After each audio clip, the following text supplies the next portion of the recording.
Saudara, harian Kompas menginvestigasi soal jejaring pendengung atau buzzer pada April dan Mei 2025.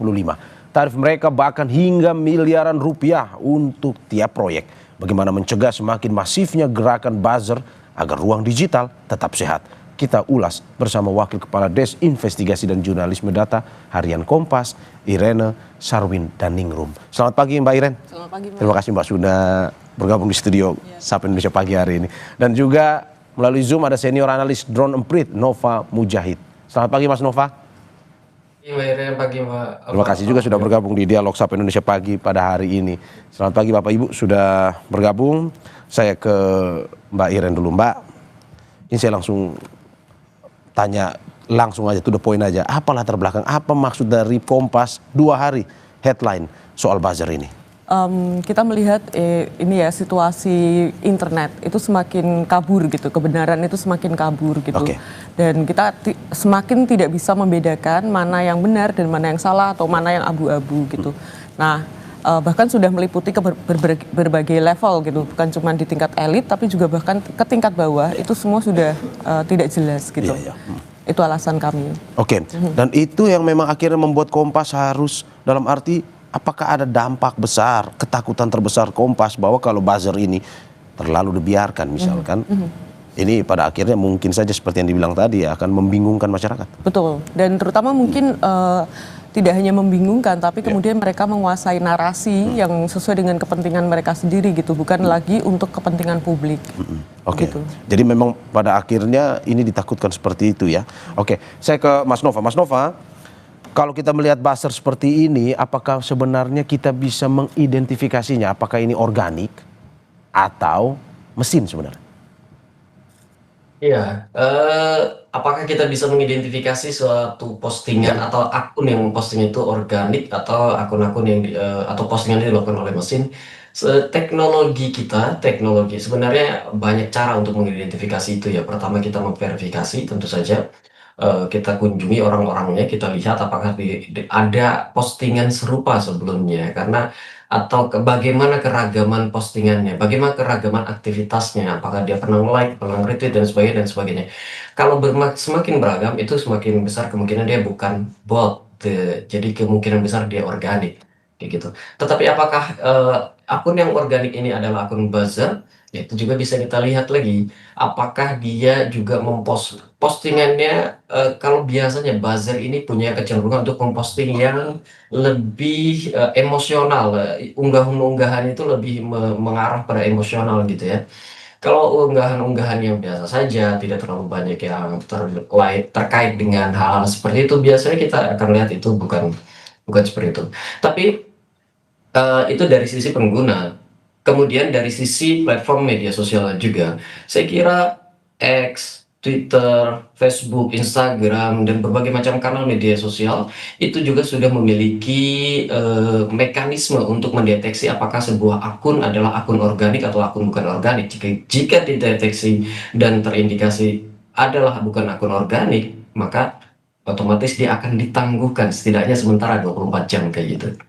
Oke, Mas Nova, saya kembali ke Mbak Irene. Mbak Irene, ini kita lebih spesifik lagi terkait dengan apa sebenarnya kerja dari buzzer ini yang telah diinvestigasi oleh Kompas dalam beberapa hari.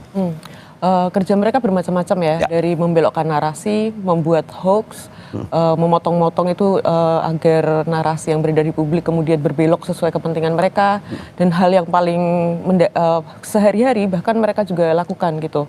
Jadi misalnya bashing produk gitu, tapi dengan cara yang tidak etis, itu juga dilakukan juga. Oke, berbelok ini membelokkan opini sesuai dengan keinginan mereka ini, apakah memang selalu positif atau negatif sebenarnya?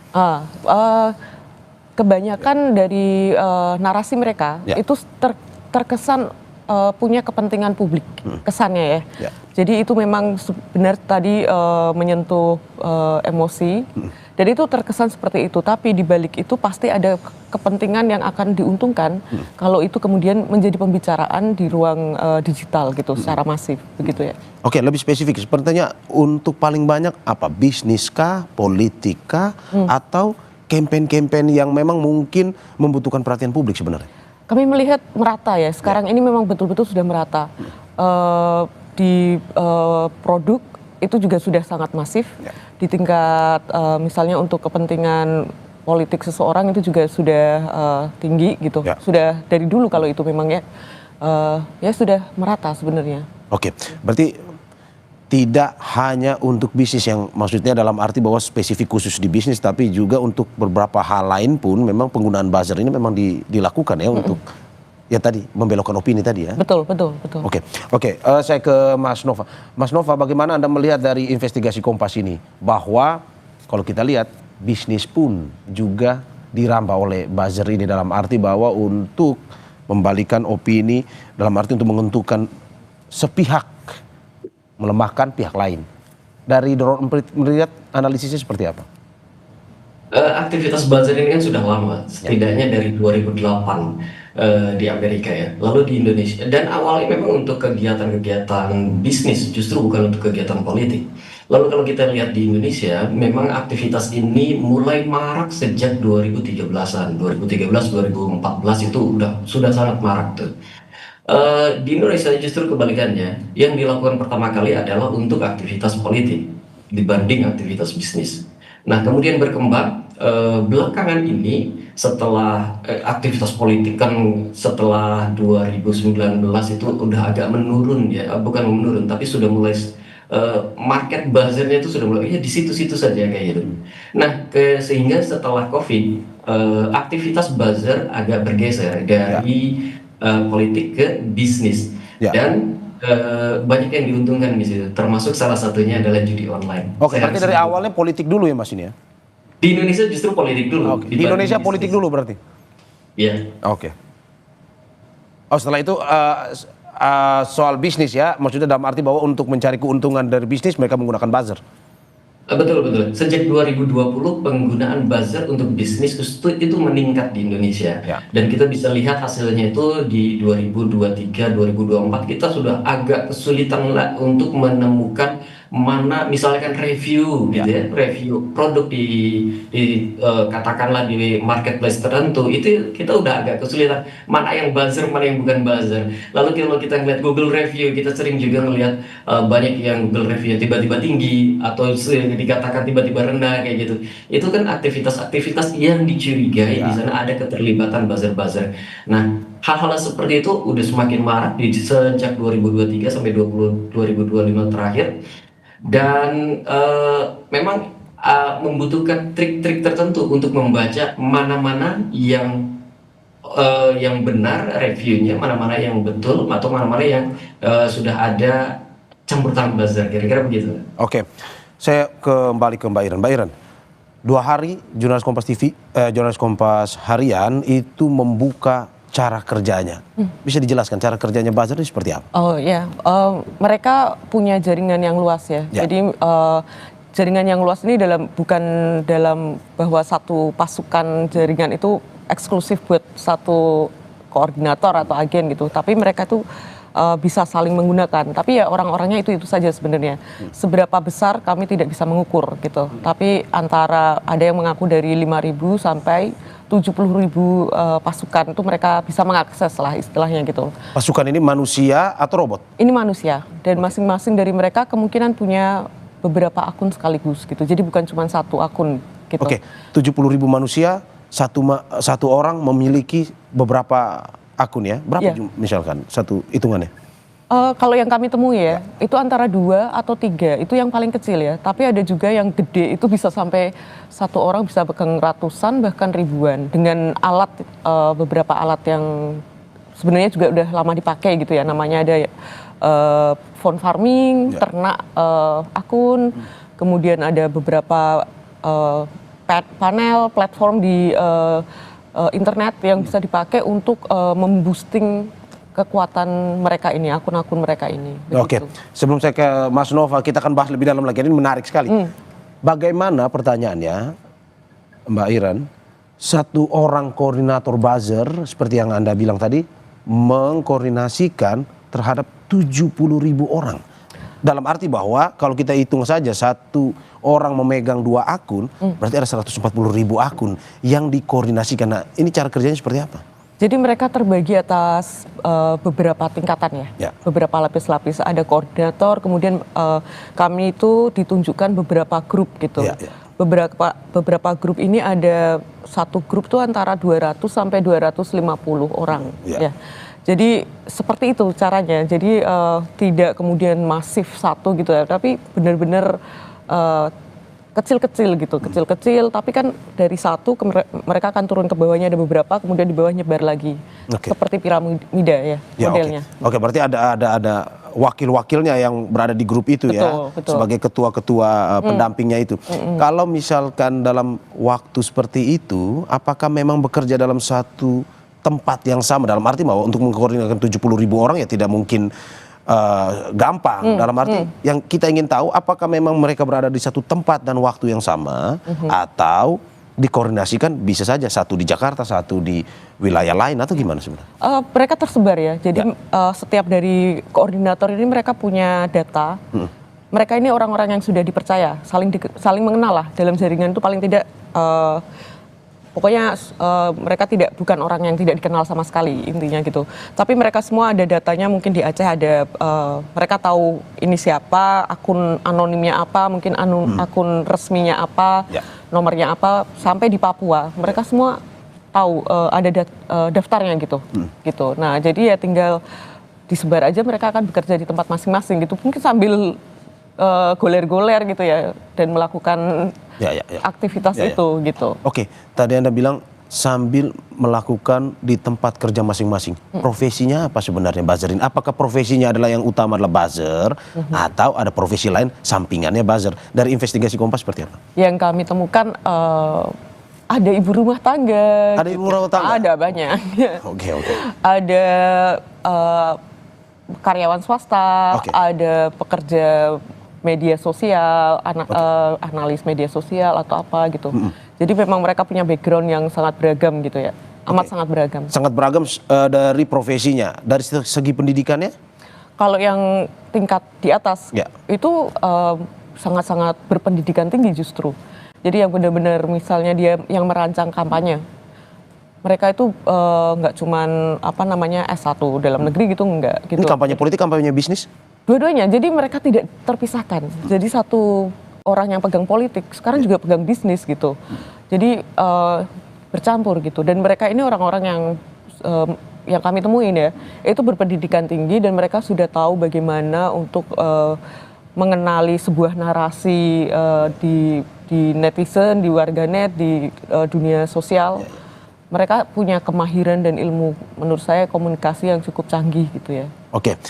Kalau Anda bilang seperti itu, apakah yang ingin masyarakat tahu sekarang, buzzer ini bayarannya seperti apa dan berapa? Nah itu juga kami ungkap di salah satu artikel ya. Ada yang satu proyek dapat, ini yang tingkat tinggi sekali ya. Ini bisa sampai miliaran, ada yang sampai... Satu orang? Satu orang miliaran rupiah? Iya, itu miliaran. Satu bulan? Atau satu proyek? Satu proyek. Oh satu proyek? Satu proyek biasanya berapa lama? Tergantung, jadi ada targetnya. Jadi mereka ada kayak capaiannya itu, misalnya isu yang mereka bawa itu menjadi perbincangan di media mainstream.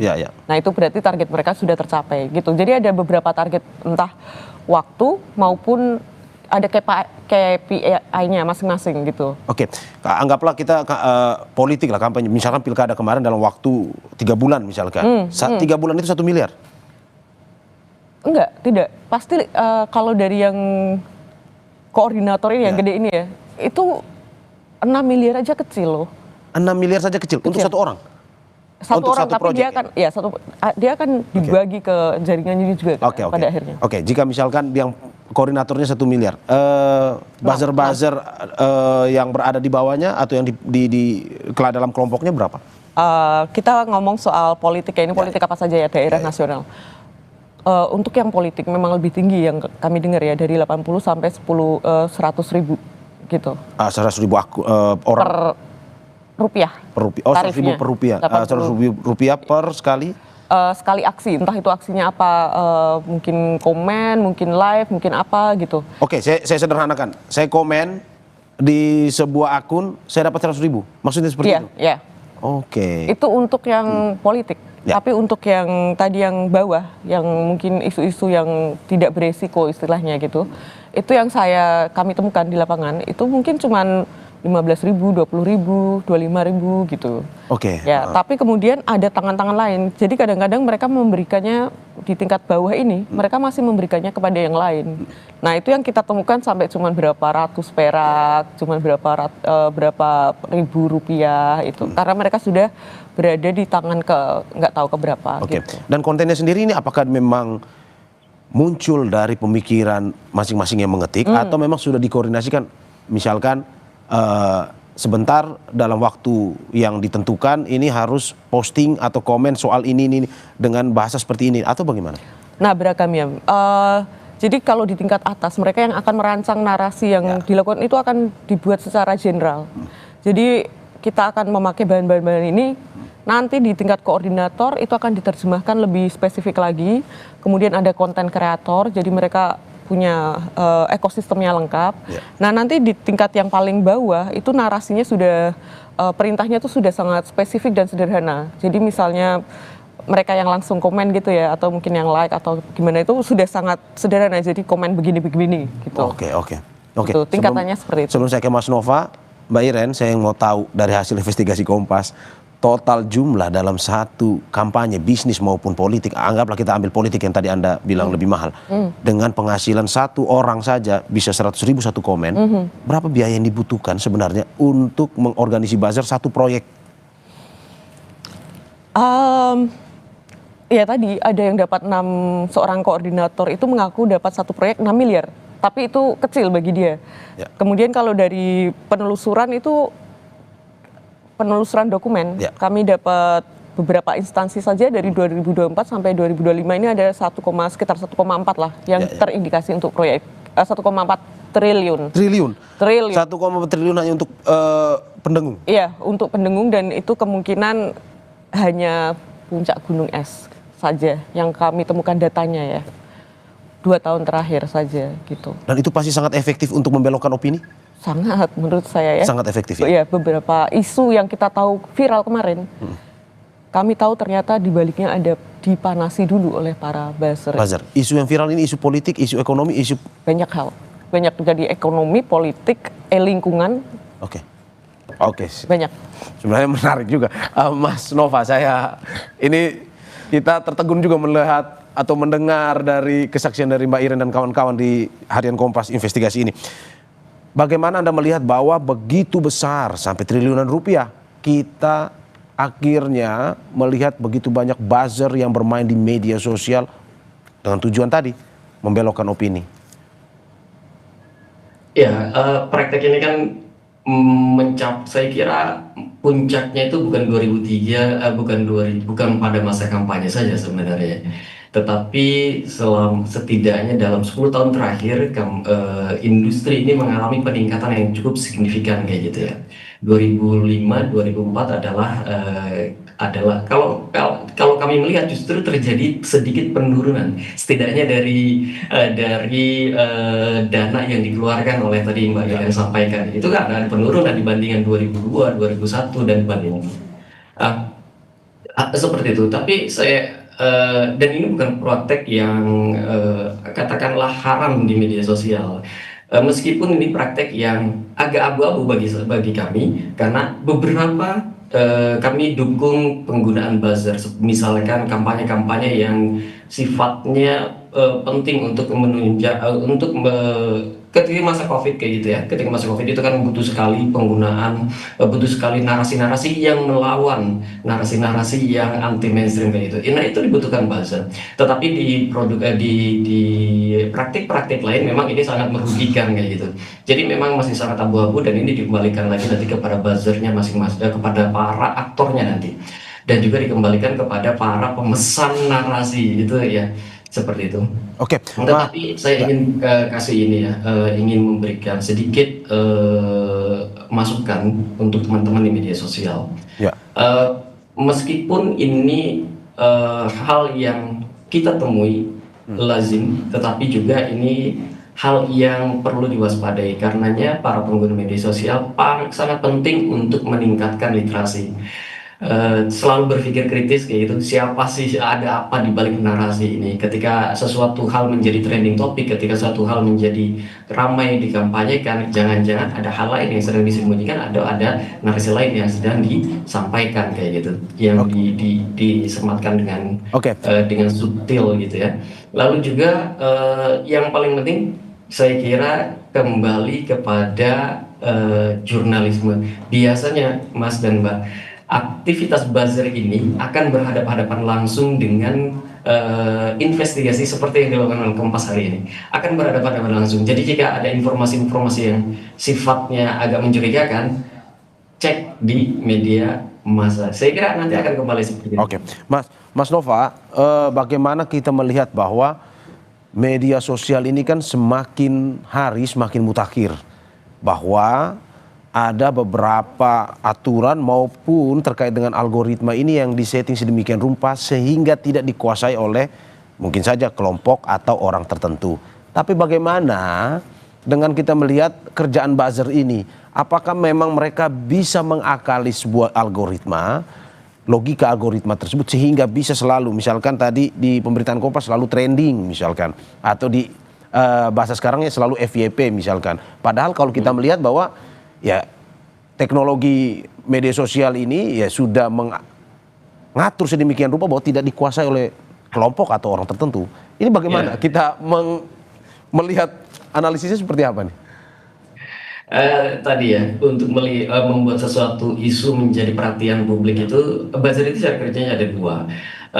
Dengan menggunakan, memanfaatkan teknologi tertentu, biasanya disebut semacam sosial media panel gitu, sosial media management, dengan menggunakan teknologi tertentu. Dan lalu juga betul tadi sudah disinggung juga sama Mbak Iren, itu ada semacam box yang isinya ponsel-ponsel gitu, atau cheat-cheat yang terkesan menjadi ponsel. Dan itu kalau seperti itu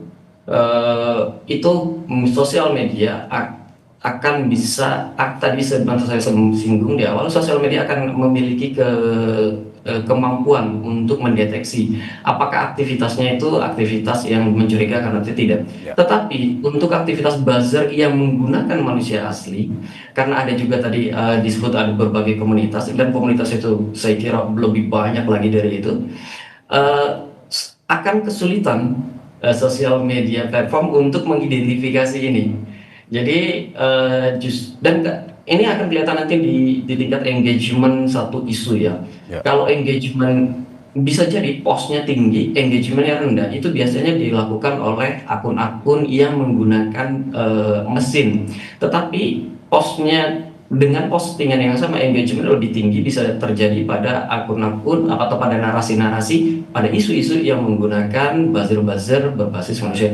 Dan satu orang bisa, kalau misalnya tadi disebut ada ibu-ibu, satu orang bisa menggunakan 2-3 akun sekaligus. Itu isinya sudah pasti itu akan lolos di platform media sosial kayak gitu, Mas. Oke, saya ke Mbak Iren. Mbak Iren, ini saya mau nanya soal data nih. Ini 3 dari 5 atau 84,3% konsumen toko daring pernah tertipu ulasan saat berbelanja di internet. Ini mereka kecewa karena membeli produk secara daring berdasarkan ulasan yang ternyata tak sesuai kenyataan. Hasil itu diperoleh dari jajak pendapat Litbang Kompas selama 19 hingga 22 Mei 2025 dengan 514 responden di 58 kota dan 38 provinsi. Sebagian besar konsumen toko daring mengandalkan ulasan itu sebagai panduan untuk memutuskan membeli atau tidak. Sebanyak 98% responden menyatakan membaca ulasan sebelum membeli barang secara daring. Jadi teori dari mouth to mouth, mulut ke mulut, komen ini akhirnya digunakan, dibelokkan opininya, masyarakat yang ingin membeli akhirnya tertipu dengan ulasan-ulasan yang memang disetting sedemikian rupa. Tanggapan Anda seperti apa? Ya betul, itu salah satu industri yang kami temukan ya. Ternyata ada namanya bisnis pembelian dan ulasan gitu. Jadi mereka ini kebanyakan ibu-ibu, mereka dibayar untuk memberikan ulasan positif dan membeli barang sendiri. Jadi mereka membeli barang sendiri dan memberikan ulasan positif. Artinya orang yang melihat akan menilai, oh dia membeli gitu. Jadi dia pasti orang yang nggak yang asli nih, pasti asli begitu. Jadi bukan yang omong kosong gitu, tapi ternyata bukan. Memang itu dibeli dan digerakkan gitu. Oke, sederhananya seperti apa? Saya mau beli baju misalnya. Saya pada saat melihat baju terus itu saya lihat komen-komennya Bagus. bintangnya 5, komennya bagus. Itu bagian dari penipuan atau pembelokan opini yang dilakukan oleh buzzer atau? Itu persuasi ya menurut saya halus sekali ya. Jadi misalnya orang membuka loka pasar, itu kan pasti ada halaman iklan produk-produk yang diiklankan. Loka pasar e-commerce ya? Ya e-commerce, oke. Kemudian dia melihat, wah barang bagus kan pasti sudah tersaring kan, minat dia itu sudah terbaca oleh algoritma. Kemudian dia akan, wah ada barang bagus, dilihat kok komennya bagus banget ya. Terus wah beneran nih bagus gitu. Jadi FOMO kan, jadi keinginan untuk membeli itu semakin tinggi gitu. Jadi itu bukan dia, ini adalah bentuk soft selling ya kalau dibilang beberapa ahli. Ini bentuk soft selling. Jadi mereka membujuk dengan memberi kesaksian gitu. Review adalah soft selling paling efektif menurut Anda? Sangat efektif menurut saya gitu. Dan itu dikuatkan oleh jejak pendapat Litbang ya, bahwa mereka sebagian besar sangat percaya dengan ulasan untuk sebelum membeli produk pada akhirnya. Jadi kalau teknisnya tadi secara sederhana mereka pura-pura membeli, terus mereka melakukan review di situ atau bagaimana tadi? Ada yang pura-pura, jadi barang tidak dikirim. Jadi tapi mereka melakukan pembayaran resmi, check out resmi itu dilakukan, tapi barang tidak dikirim. Ada yang betul-betul melakukan, jadi barang dikirim prosesnya sangat biasa gitu. Tapi mereka adalah buzzer? Mereka adalah buzzer yang dibayar untuk melakukannya. Oke, jadi memang ini untuk meningkatkan dalam arti bahwa poin dari satu toko tertentu ini ya? Betul, supaya toko itu dipercaya, begitu, bahwa barangnya bagus. Oke, dari hasil investigasi yang dilakukan Harian Kompas, karena ini mungkin memang ya saya juga salah satu pengguna loka pasar tadi, bahwa kita juga sering melihat bahwa ini reviewnya benar atau tidak. Bagaimana sebenarnya masyarakat awam seperti saya ini membedakan bahwa ini akun benar yang memang betul-betul membeli, karena kan ada review juga sampai memfotonya, memvideokannya. Dan itu ada dalam perintah loh. Perintah untuk pakai foto ini, pakai video ini. Oke, nah bagaimana seorang awam bisa membedakan bahwa ini review benar, mereka yang membeli organik, masyarakat organik, dan ini adalah buzzer? Kalau dari seorang sebuah agensi yang betul-betul melakukannya, dia bilang kalau jumlahnya sudah sangat banyak, itu sudah kemungkinan sudah bisa dipercaya. Jadi jumlah pembeliannya sudah berapa puluh ribu, nah kemungkinan itu bisa dipercaya. Nah, tapi di luar itu ya susah. Dia bilang kita tidak akan bisa tahu lagi, tidak bisa lagi mengandalkan itu gitu. Kalau pembeliannya masih di bawah ya, di bawah 20.000 atau di bawah berapa, itu akan sangat sulit dideteksi. Ya satu-satunya cara adalah kita mungkin lihat dulu barang itu di langsungnya kayak apa. Baru kemudian kalau mau beli di loka pasarnya ya nggak apa-apa beli lagi, tapi kita sudah memastikan oh bagus beneran gitu. Bahkan agensi yang sering mengatur pun kesulitan untuk membedakan ini buzzer. Oh iya, dia bilang itu, dia bilang nggak ada yang bisa lagi dipercaya gitu. Sudah tidak ada lagi yang bisa diandalkan ulasan di berbagai platform itu. Nah, ini quotes-nya untuk buzzer nih. Mas Nova, tidak ada lagi yang bisa dipercaya dan tidak lagi yang bisa diandalkan untuk bisa mempercayai suatu produk ini benar, asli, bagus atau tidak. Dari Drone Emprit melihat bagaimana? Ini masyarakat awam, betulkah sudah susah membedakan ini produk yang benar bagus sesuai dengan review organik atau produk yang memang sebenarnya dibuat-buat bagusnya? Betul, akan susah sekali. Karenanya dianjurkan ketika kita melihat di e-commerce, melihat review, itu lihat review yang paling buruknya seperti apa. Baru kemudian kita lihat kalau reviewnya seperti ini, kira-kira untuk penjualan sebanyak ini masuk akal atau tidak. Yang kedua kita lihat juga tokonya itu sudah berdiri berapa lama. Kalau baru 1 tahun, baru 1 bulan, 3 bulan, dan ternyata penjualannya sangat tinggi, harus dicurigai juga apakah penjualannya itu diatur sedemikian rupa, apakah orang menjual, apakah toko memberikan uang kepada pembeli gitu untuk membeli barangnya, lalu membuat review seperti itu atau kayak gimana kayak itu. Jadi harus diakui, dan memang agak-agak sulit untuk membedakan itu. Saya kira memang begitu kondisinya sekarang. Oke. Mas. Oke. Mungkin bisa saya tambahkan Ya, ya untuk ya. yang terkait tadi. Jadi beberapa e-commerce besar itu sudah sangat memerangi. Mereka sudah punya beberapa cara juga untuk mengantisipasi itu gitu. Oke. Jadi mereka merasa sangat dirugikan dengan praktik ini dan langkah-langkah yang mereka ambil menurut saya sudah cukup baik ya. Sudah cukup mulai tegas, mulai apa begitu itu Ya. bagus. Oke. Ini kita closing dari Mbak Iren terkait dengan bagaimana dari hasil investigasi pasti ada konklusinya. Bagaimana masyarakat pada akhirnya seperti yang tadi mungkin sudah sedikit dibocorkan oleh Mas Nova bahwa ya kembali ke misalkan media mainstream lah, media massa yang memang punya tingkat kredibilitas tinggi. Tapi bagaimana masyarakat awam ini pada akhirnya tidak terlalu terpengaruh lah, karena ini kan sudah menjamur, tidak terlalu terpengaruh, belajar untuk tidak bisa terbawa dengan opini-opini publik yang dibelokkan oleh buzzer ini.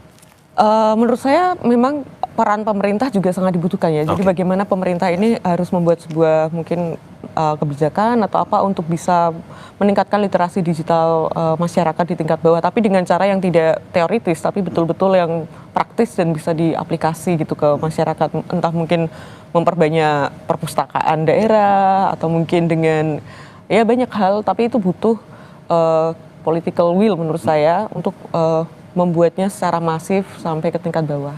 Oke, berarti ada tidak hanya dengan teori, imbauan dan segala macam, tapi butuh sebuah langkah nyata ya. Betul. Oke, saya ke Mas Nova. Mas Nova, apa solusi tadi sudah dari pemerintah, dalam arti bahwa pemerintah butuh langkah nyata. Menurut Anda perlu juga peran pemerintah yang lebih besar dalam untuk bisa mengatur para buzzer ini? Mengatur para buzzer kayaknya tidak agak sulit itu dilakukan ya. Tetapi butuh kolaborasi untuk menciptakan ruang digital yang sehat antara pemerintah dan netizen. Itu adalah hal yang wajib kayak itu. Dan fondasi itu semua adalah literasi. Selama ini literasi yang paling kentara di media sosial itu dilakukan oleh komunitas-komunitas. Pemerintah lebih banyak berbicara, lebih banyak mengambil fungsi di peraturan ya, di mereka mengambil fungsi di sana. Dan saya kira harus diajak kolaborasi, itu tidak bisa berjalan masing-masing sendiri. Netizen, komunitas, dan pemerintah, seperti itu kira-kira. Oke, berarti peran pemerintah secara langsung, tapi juga tidak melupakan literasi, di mana literasi ini bagian dari pencegahan agar masyarakat tidak tertipu lagi dengan opini publik yang dilakukan oleh para buzzer ini. Terima kasih Wakil Kepala Des Investigasi dan Jurnalisme Data Harian Kompas, Irene Sarwidaningrum, dan juga terima kasih Senior Analis Drone Emprit Nova Mujahid atas apa yang disampaikan hari ini. Selamat pagi Bapak Ibu dan juga sehat-sehat selalu.